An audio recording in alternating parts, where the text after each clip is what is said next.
All right, I'm going to get started.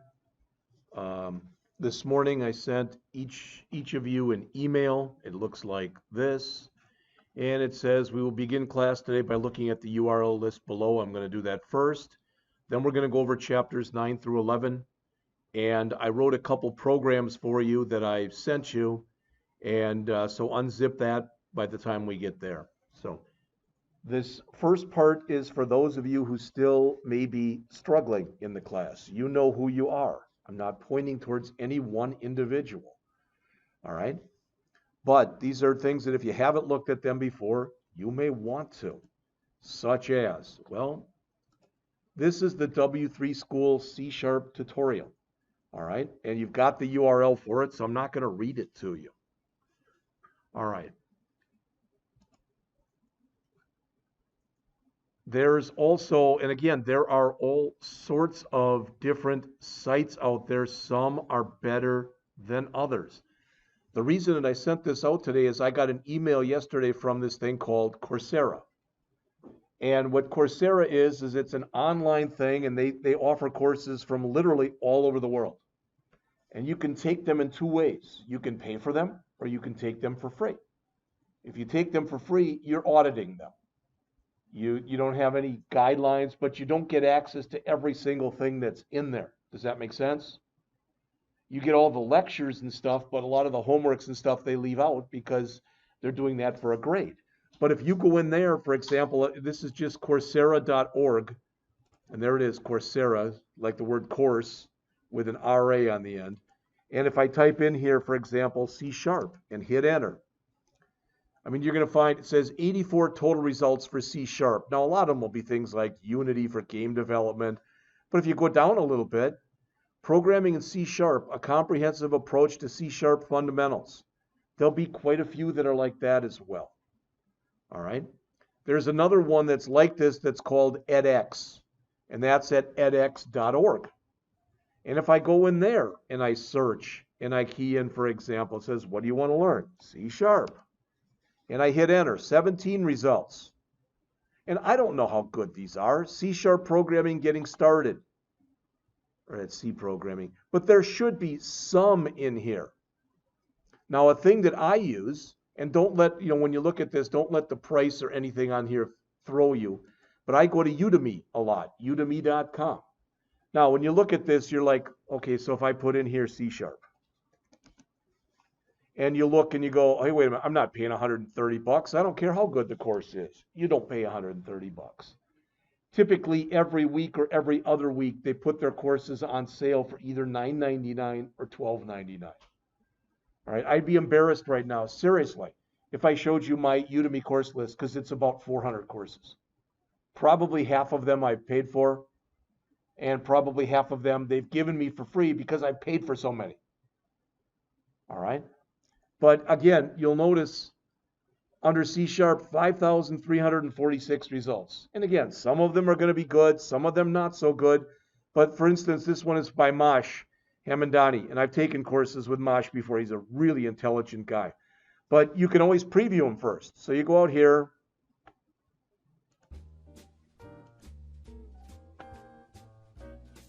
Hi, welcome to C# Basics course.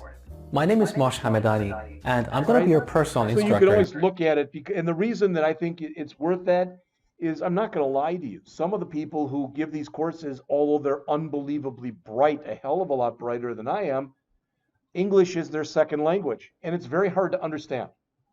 So you make your own determination if you're ever going to take a course like that, and don't come back to me and say, well, that didn't make any sense to me. All right, then don't take it. All right, the other two things that I put in there, and I sent one of these to you at the beginning of the semester. This is a Microsoft instructor named Bob Tabor, and he's got a couple things, and they're long. I'm just telling you right now. The first one is 8 hours and 17 minutes. The second one is 8 hours and 18 minutes, all right?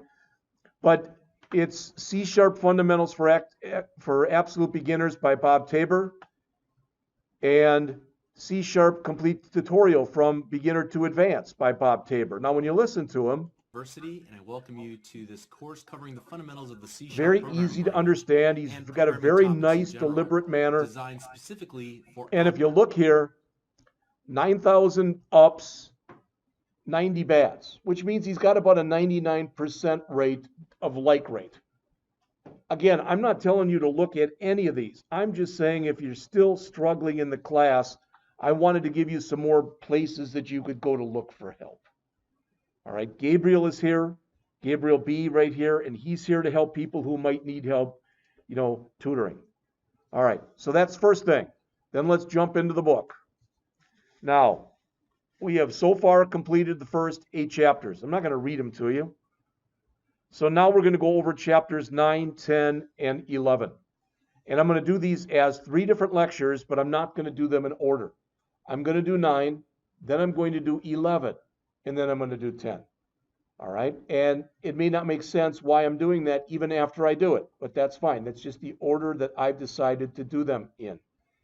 Also, and I don't know if Mr. Gudmisted ever listens to any of my lectures or not, I'm not giving you any of the homeworks that are in here for chapter 10 because they all expect that you've talked about classes already, which we don't cover until chapter 12. Now, maybe he's given the students an introduction to classes. I don't know. So starting next week, what we're going to do, and I'll try to make sure we do it no more than 2 hours a day, but I'm going to start right at 8:05. We're going to build our own application. All right? And when we get done, I'm going to say, now, I want you to customize it and make it yours. And if it doesn't make sense, it'll make more sense as we get going. All right? So right now I'm going to jump into chapter 9, how to work with dates and strings. Some of the material that's in here, we've already talked about. So I'm not going to spend a lot of time going over it again, just so you're aware of that. Some of it is new. So when we look here, how to work with dates and times, how to work with strings, and how to format. Well, formatting numbers, using C for currency, F2 for floating point with 2 decimal places, N0, which means it's a number with 0 decimal places. That stuff shouldn't be new to you. There are different ways that you can format. Some of the things that you can do in here, I have not shown you because I'm trying to be as unbelievably deliberate and intuitive as I can be. You may agree with that, you may not agree. In fact, at the end of the semester, during the last week or so, Ms. Bruggeman will come in here and she will do the course evaluations. You do it on 3 things. You do it on the textbook, you do it on the material that you've learned, and you do it on me. And if you think I failed you in any of those ways, then you should put that down. If you think the book has failed you in any way, you should put that down, etc. All right? So the first thing they talk about is a date time value. And the key thing to realize is the word date time. You can do a date value, which is just a month, day, year. You can do a time value, which is the hour, the minute, the second, and the millisecond. Or you can do a date time, which gives you both. All right? And when you do that, what do? You create, you say date time followed by the name of your variable equals new date time, and you can give it an amount if you want, or you can usually say something like equal that and put now in there, which means grab the current date time, etc. All right, and they give you some examples of this. I'm not going to run through the examples. We're not going to do a lot with dates, but what we are going to create next week is we're going to create something that we're going to be using for the rest of the semester. I started to do this last year. It worked okay, but not great. And I was talking to the second year students about this yesterday. And I said, I think the reason it didn't work as well as it could have is twofold. First of all, when we started it, that was when the pandemic hit. So we were doing it all online. And I lost half my people. They just couldn't understand it, so they stopped coming and they dropped. All right. But the other thing is, I think I tried to give them too much. In other words, I think I tried to teach them to swim by pushing them off a diving board. And it just didn't work very well. So what we're going to do is we're basically going to create what's going to end up being an employee database. So it's going to be a bunch of employees who work at a company. There'll be several kinds of employees. But we're going to build it first as non-database and as not using classes. Then we're going to change it around and add classes to it. Then after the break, we're going to try to add a database to it and make it a full-fledged application so that what you're able to do is you'll be able to bring it up and pull information right from a database. Well, since we won't have a database to start with, I'm going to actually grab something that's later on in the course, and don't worry about it because I'll show you how to do it. Anything that we create, we're going to save it to a file. We want our stuff to persist. In other words, I don't want you to have to keep typing in the same employees. That's a waste of my time. That's a waste of your time. So we will save it in a regular text file. All right, and later, instead of using a text file, we'll navigate or gravitate towards using a database. That's the hope in here. All right, so when you look at these date time values, you can see that you can set them up in a lot of different ways. All right, when you look over here, you can see these. You may or may not be aware of this. I don't know if I've even mentioned it to you people last semester or not. The national or the international symbol that you use to separate things in a date is a period. It's not a slash like we use or a dash like we use. It's a period. All right, so it doesn't show them on here, but I think it even supports the period. At least I know it used to in C#. All right, so here's some valid date formats, some valid time formats. And as it says, you use the date time structure to create and work with dates. Yeah, that should make sense. The other thing about dates, when you look at them, can you do date math? The answer is yes. But there's only two types of date math that makes sense. You can either add to a date.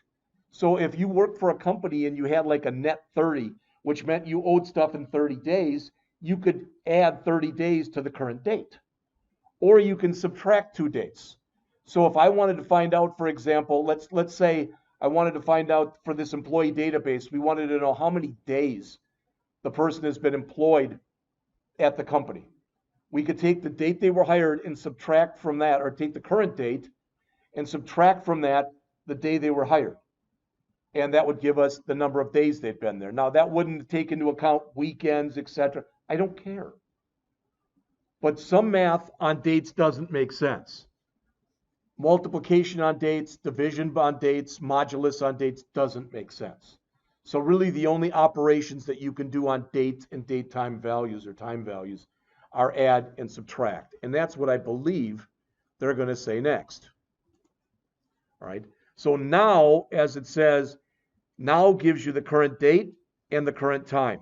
Today gives you the current date. So you'll notice right here that this is supposing that when they ran this, it is January 30th of 2016. All right. And notice that it does give you a time, but since you only ask for today, it defaults the time to midnight. That's just something the program does. All right, but if you use now, it gives you the current date and the current time. All right, and when you do that, you can then do some formatting on this. I'm not going to go over any of these. Why? Because they show you too long and they show you an example of each one of them. All right. So it would be, it would depend on how the context in which you were using this. Sometimes this might make a lot of sense. Sometimes this might make a lot of sense. For instance, if I write business correspondence, I typically put the date in like this. All right. On the other hand, if I'm writing a letter and I want to literally just list a date, I'll probably list it like this. So again, it always depends on the context in which you're using it, bottom line. All right. So how to get information about dates and times? You can pluck out or pull out pieces of a date or pieces of a time. You can look at these. I'm not going to name them to you because you can look at them and know what they are. And you'll notice there's even stuff in here. It's kind of neat. Days and month and is leap year. All right. It used to be, and it still is in some languages, when you were doing calculations and you wanted to know whether or not something was a leap year, you had to do the math yourself. And most people think, well, if it's divisible by 4, it's a leap year. Not always. All right. If it's, for example, if it's divisible by 100, it also has to be divisible by 400, I think it is. So 2000 was a leap year. 2100 will not be a leap year. I'm not going to worry about it because I don't think I'll be around then anyway. I'd like to be, but then again, I'd be, 140 years old, so that'd be interesting in itself. All right. So as it says, they give you some statements here where you can pluck out different pieces. Now this has changed too over time, and in some languages, what you do is if you want to grab a piece like that, like this one here that says current date time dot month, in some languages it would be current date time dot get month. You'd have to preface this with the word get in order to be able to grab it. You don't have to do that here.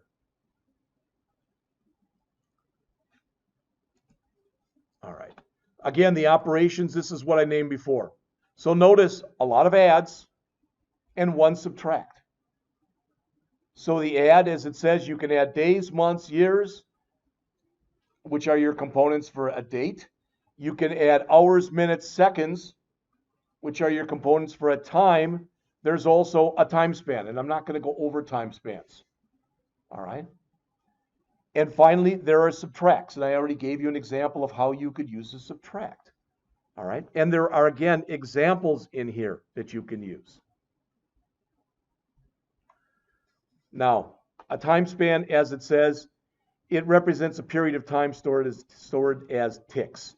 There's a lot of work that you can do with time span. Most of that work that you would do would be involved if you were doing more programming, not for applications, business applications like we're doing in here, but for network type of applications, right, where you were making computers talk to one another or whatever. All right, so we don't really have an occasion to use much of that. As it says, you can use these different operators with date time values. So you can check to see if two values are equal, not equal, one is greater than or equal to, less than or equal to another one. All right. All right. From there, you go to strings. Now, before we do this, and I've shown you this already, but if you go to docs.microsoft.com, so if I go out there and I type in, for example, date time, and I hit enter, that's the quintessential resource for it right there. So if you think, well, he didn't go over this very well, then go out to docs.microsoft.com and key in whatever it is you might have a problem with. All right? The next thing we're going to talk about in here are strings. So if I put in strings, boom, how to concatenate strings, C# programming guide. That would probably be a fantastic place to start. All right?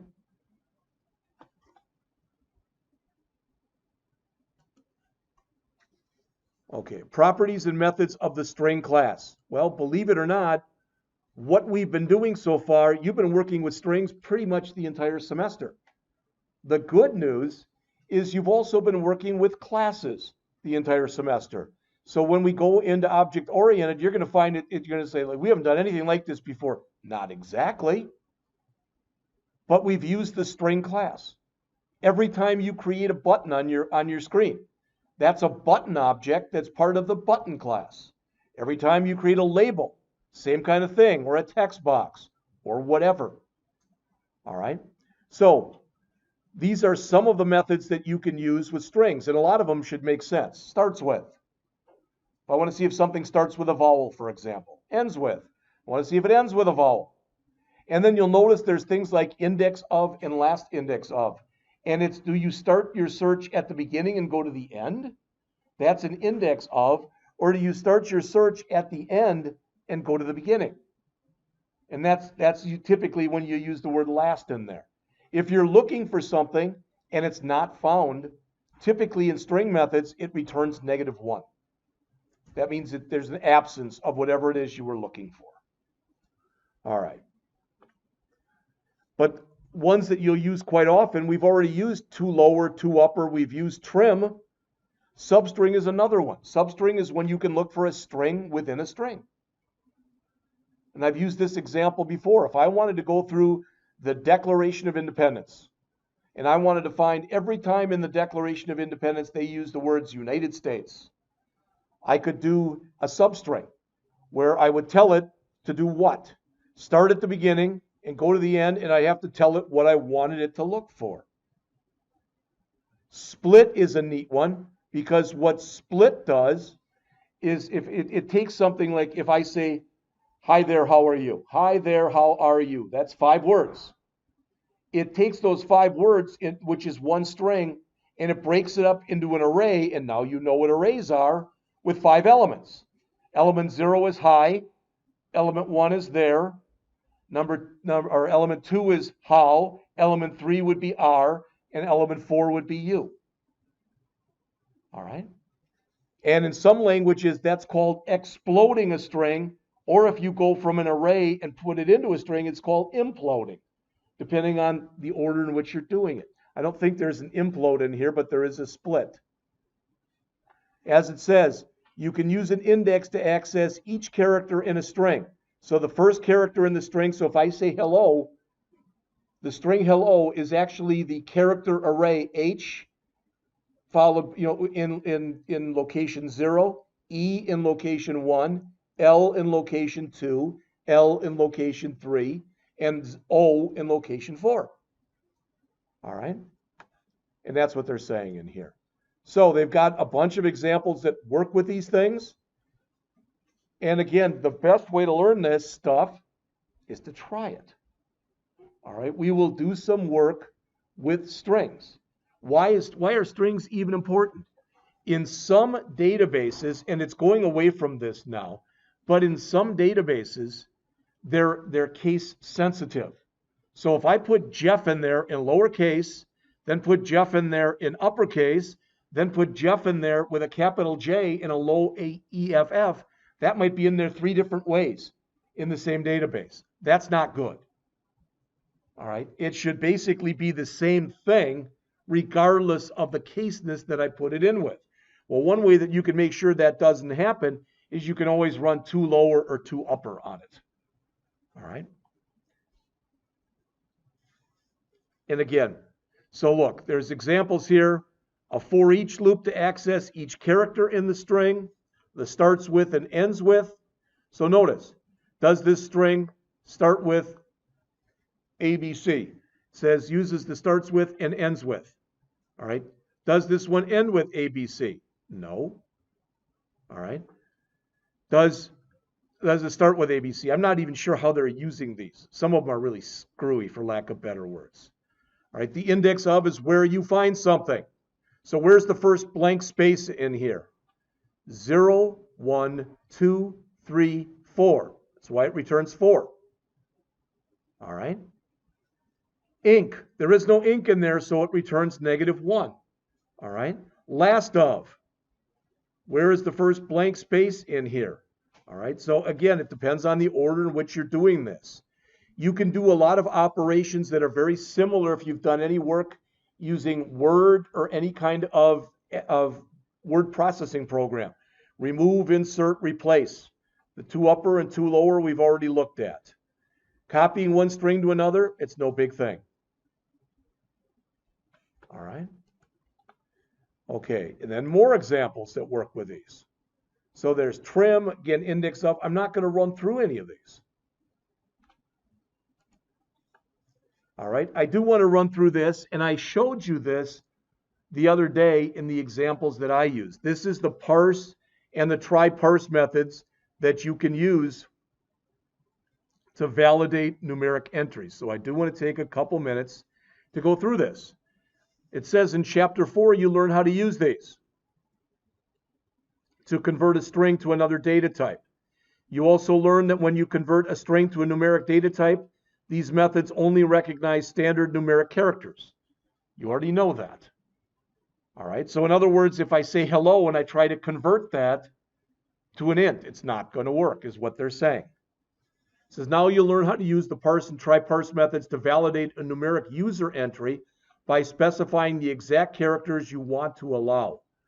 So they show how to do that on the next page. Now notice what's in here.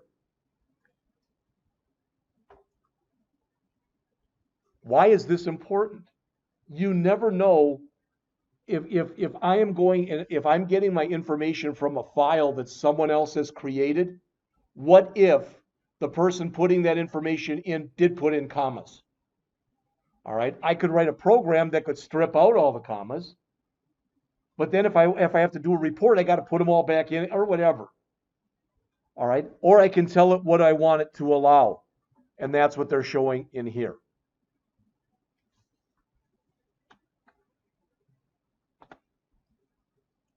So it says by default, commas, a decimal point, leading and trailing spaces are allowed in a decimal value if you use parse or try parse. But you can use those things in there that we just looked at to restrict. The parse and try parse remove any of the specified characters from the string that aren't allowed by the numeric data type before the value is assigned. And that's what you'd want. It says when you use the syntax of the try parse, you also have to include a format provider that specifies culture-specific parsing information. Now, what does that mean? As an example, I'm having students right now, the assignment that they got yesterday, I don't even know if I have it here. Let's see. I can bring it up.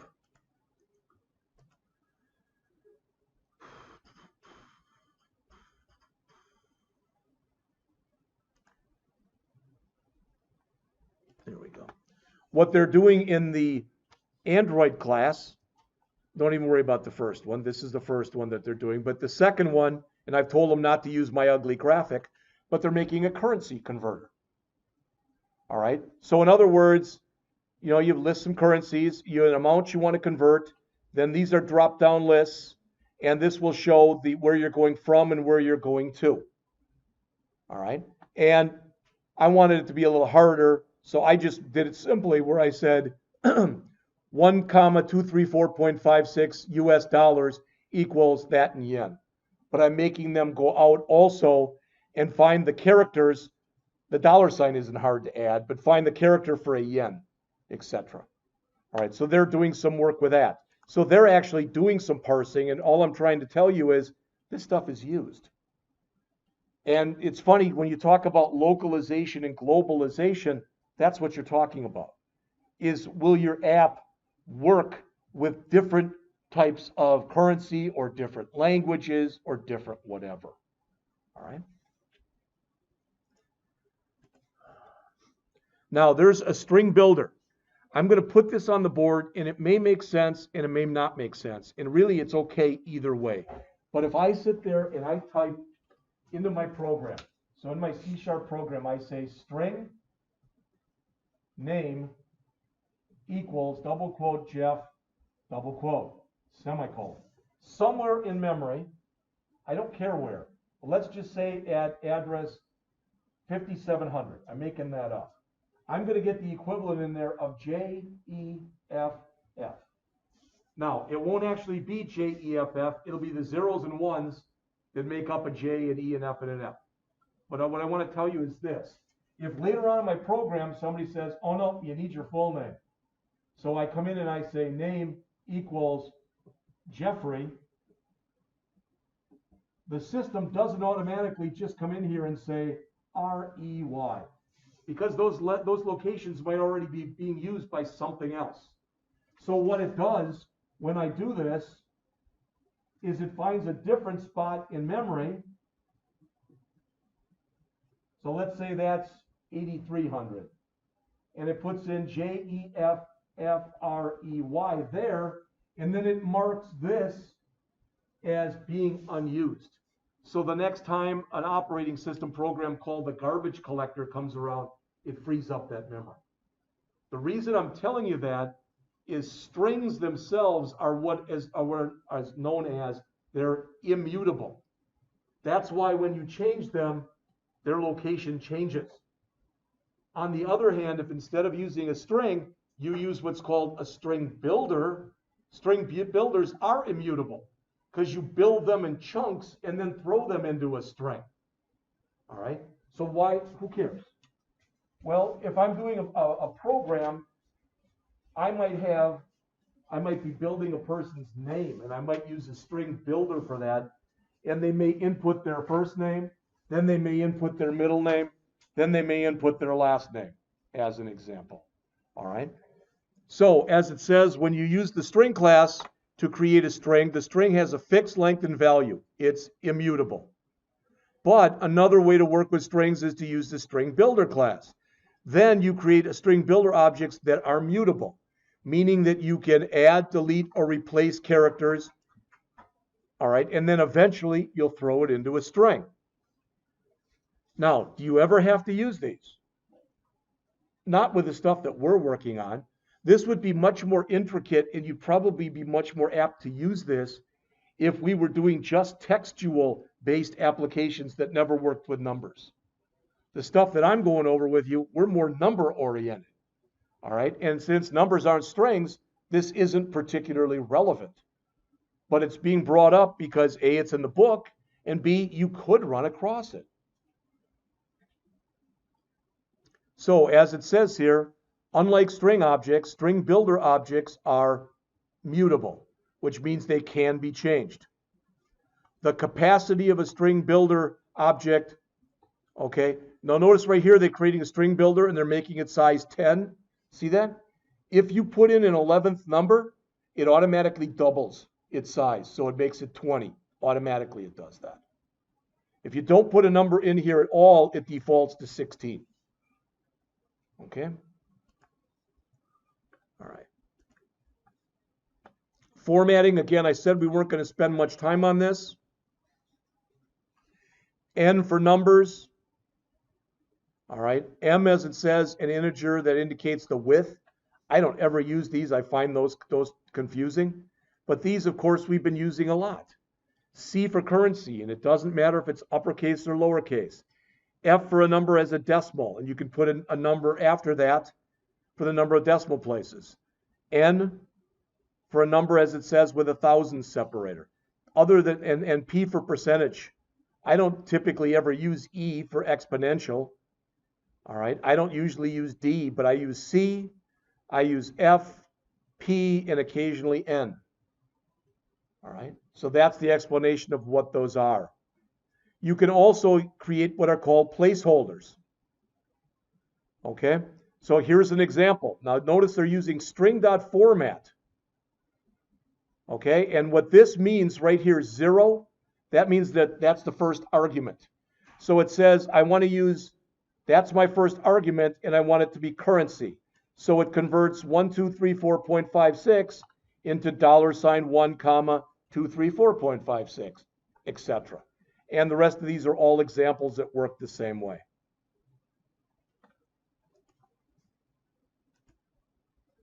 All right. Dates also have these codes that you can work with. Okay. Why? I mean, if you're writing a report, you might want all your dates to line up. So for example, this is month 2, right? So you might want it to be, and today is the 17th or the 19th. Let's pretend it was the 1st. Do you want it on a report to say 2/1/2021 where it might not line up with everything else? Or do you want 02/01/2021? So you could add zeros to the beginning of whatever you want to add it to, the day or the month. All right. Next are interpolated strings. And if something is interpolated, all right, basically you're giving it some instructions and you're telling it how to react on the fly, so to speak. It says an interpolated expression is similar to a format expression that you include the format. The difference is instead of including an integer that identifies the value to be formatted, it includes the value itself. Okay, so why is this that important? Well, it's not as important in this language, but for example, when we were going over JavaScript last semester, we'd say something like this. We'd say var age, and really we should say the word let, because you shouldn't use var anymore. Let age equal 21. Then if you said something like let str for string equal my age is, and then you'd say plus age. And that would say my age is 21. Make sense? All right. The problem is, what if you got a bunch of these? You're doing this, etc. So the way you can get around that is you can say my age is, and I think I'm giving you the right syntax here, and you'd say it like this. That's interpolation. So when you look, that allows you to put the variable right inside of the string itself. and that's going to print out my age is 21. That's typically how you use interpolation.